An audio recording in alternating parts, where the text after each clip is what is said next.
All right, all right. Very good evening, teacher. This is me again, Francisco Mateo. I'm going to be presenting this homework. And at the same time, I want to say I'm sorry because I couldn't complete this workbook on time, this exercise on time.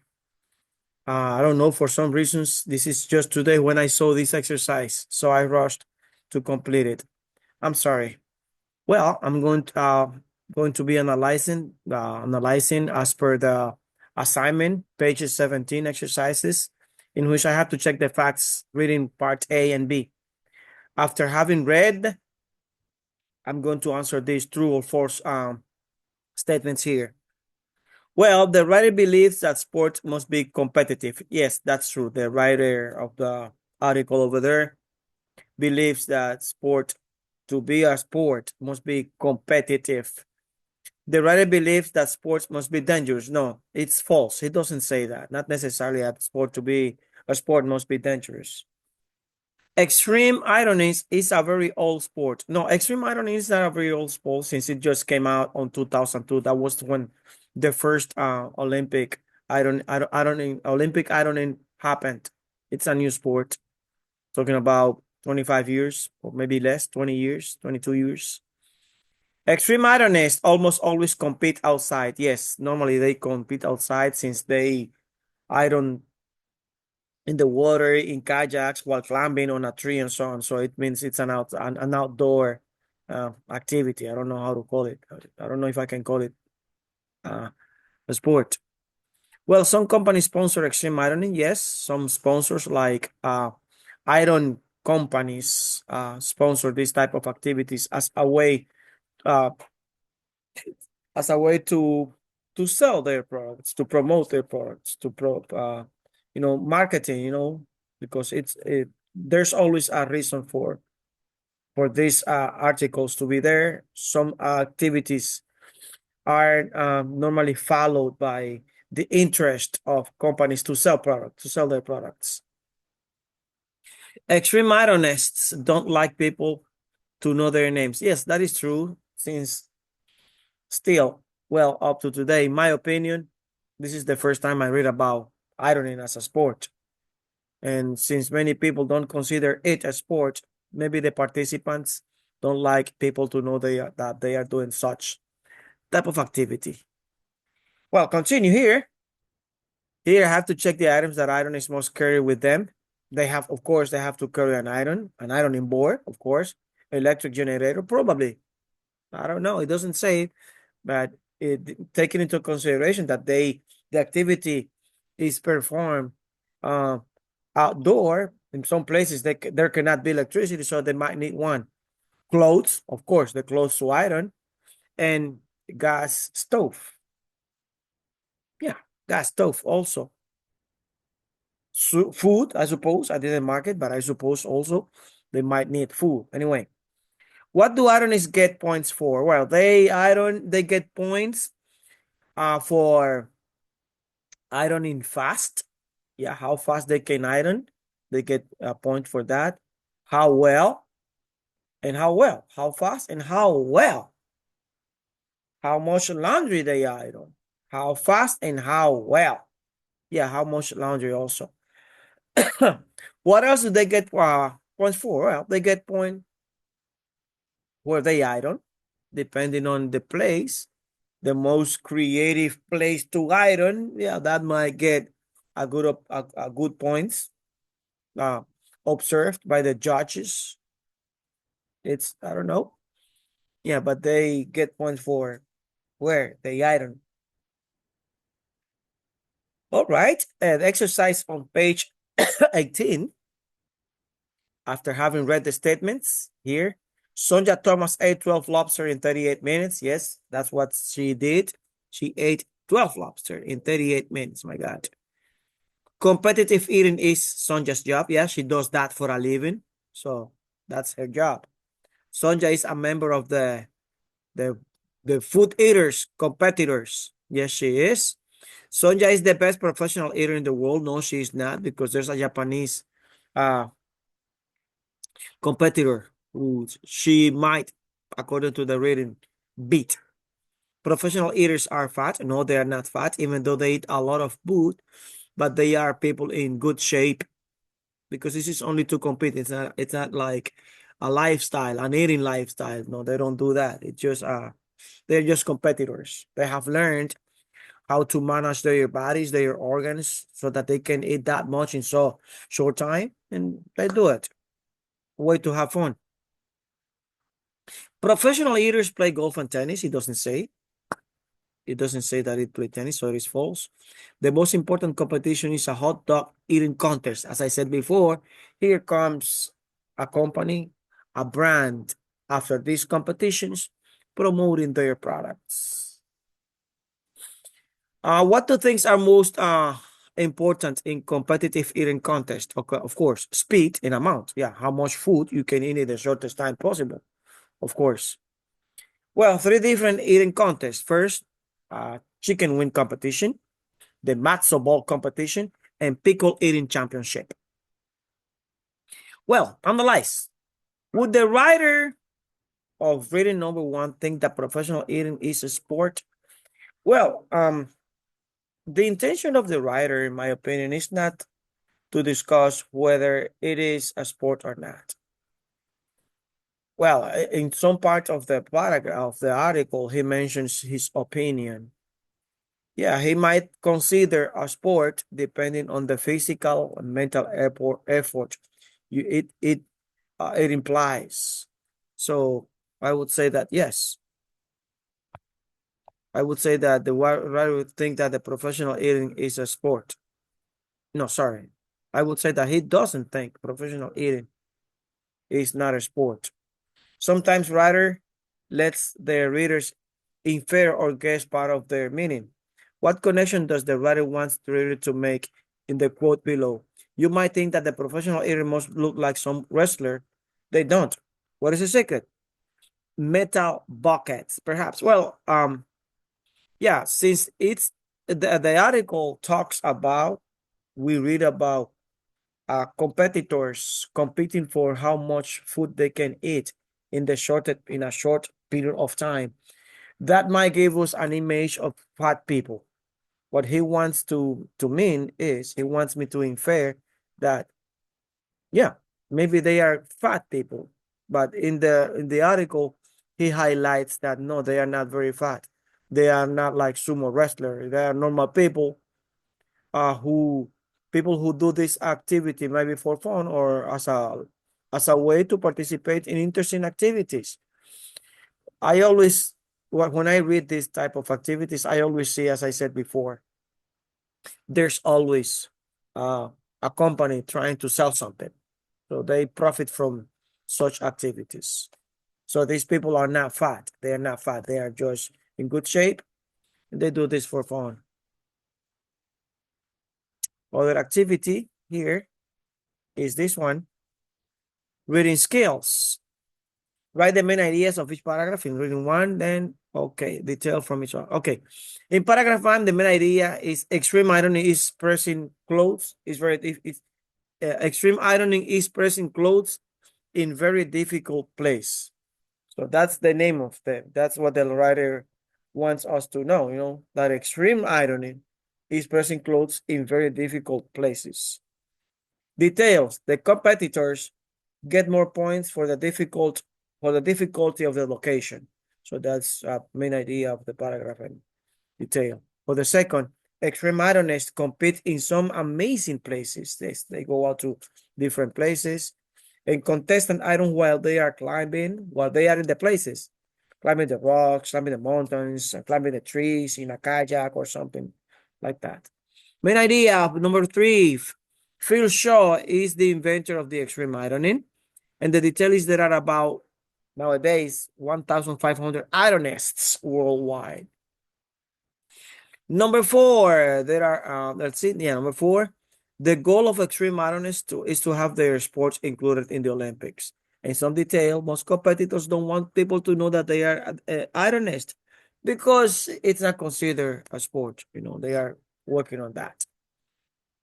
Now, in this discussion, what do I think of extreme ironing or professional eating? Well, uh, what do I think? Well, people looking for something to do. You know, variety, variety, uh, different characters of people. The world is not like a straight line. And looking at the things, looking at the reality out of the box, seeing the world in the many different colors, we can see it. Yeah, people do things to enjoy. People do things to be part of a group. People do things maybe because they feel inspired when they do extreme things, strange things. People do things because, well, they find happiness. That's my opinion. Whether they are sports or not, they do it to do something in life. Life is a constant doing. The more we do, actually, the more we live. That's my opinion. That's what I think. Well, are there any other sports that you think are silly? No, I don't think activities, not only sports, are silly, no, because people do what people do. And if they like it, if they enjoy it, it is not against and against um, others' right. It doesn't interfere with others' life. Uh, yes, for sure. In these sports, as always, there is danger. There is danger. Some activities are dangerous. No, but I don't consider what people do silly things. People do it for one reason. Everyone has a reason to do what they do. So I respect what people do. That's my point of view. I wouldn't say that it is silly anyway. No way. Well, exercise on page 22, part 2. Read that and find the answers to these questions. According to the writer, which of these activities are sports? Golf and baseball are sports. How did he make his decision? Well, he made his decision because he considers golf and baseball activities that require mental, physical effort, and they are sports because the group of player or the individual player, he or she win the points, and that the points determine whether he's the winner or not. Not a judge, as he said. He said that, well, it is difficult since a judge is a person, it is an individual who can see objective or subjective depending on the matters. Well, the decision can be, unfortunate for some or others. So considering this, you know, point of view, he thinks only golf and baseball here are sports. Well, he made his decision based on what an individual competitor must do, or as a team too. Well, in a baseball game, the team with most hits, most races is the winning team. The same in golf. The player uh, with most holes in least shots is the winner. So no, there's not a judge deciding that. Do all athletes participate in sports? No, not all athletes participate in sports. Yeah, there are some athletes that do activities that are not sports and they are athletes. Is everyone who participates in sport an athlete? No, no, no, not everyone that participates in sports is an athlete. That's what I consider because, well, chess is a sport and they are not athletes. They only are using their, well, concentration, yeah, good strategies, yeah, their intelligence, and they are not athletes. Okay, other activities here after having read here the meaning from context result. I believe it is decide. Decide, considering that um, in sports where a judge has to decide, that can change the result. That's what I think. Well, determine decision. They take the decision, they determine who is the winner. So that's determining decision. Influence, affect. Affect, influence, affect. Subjectively, the judge can be influenced, so that can affect the result, the good result or not of a competitor. Athleticism, physical ability. Athleticism refers to physical ability. Curling, G, a game. Curling is a game. And participate, take part in. Let's continue. 24. Sport must be Finish the sentence all the way true or false. Well, for me, that's my opinion. Yeah, sport must be competitive, of course. Um, serious, not necessarily. Mm. Exciting, yes. Athletic, not necessary. And skillful, yes. I think so. That's my opinion. A sport must be, a sport must have a clear winner. Yeah. Fans, of course. A time limit, of course. Imagine. Competitors, for sure. Rules, not judges. My opinion, not judges. In my opinion, not judges. Well, I have an activity that is competitive, has a definite result, requires physical activity or physical skill. Do I agree with the following definition of sport? Um, well, whether I agree or not, the criterias are already set. And in my opinion, when I was younger, I used to practice boxing and kickboxing and stuff. And well, I consider yes, a sport must be a physical activity that requires skill. For boxing, playing basketball, karate, yeah, it needs. I mean, you need to have physical skill, physical in this physical ability because you have to exercise a lot, and it requires a lot of practice so that you can be in what you do in the sport you like. Would the writer of reading three agree with this definition? He doesn't agree. I don't think he doesn't agree because when he infers, that's exactly what he says, that a sport requires these characteristics. And I finished this part over here. Now I'm going to give answers to these questions here. It says, well, what is Butsaki and where it's traditionally played? Well, Butsaki is a horse, an on horseback activity game played in Central Asia, specifically in Kazakhstan, Tajikistan, and Kyrgyzstan. Well, the player score points while riding in a group of riders riding their horses. They score points when throwing or getting the carcass of a dead ship into a hole. Then that's how they get the point. As spectators are at risk of injury during the game because it is an outdoor activity, and the riders, the horse riders, are riding all the time, all around, and the game consists on a outdoor, as I said, and they just ride their horses everywhere. They just go around.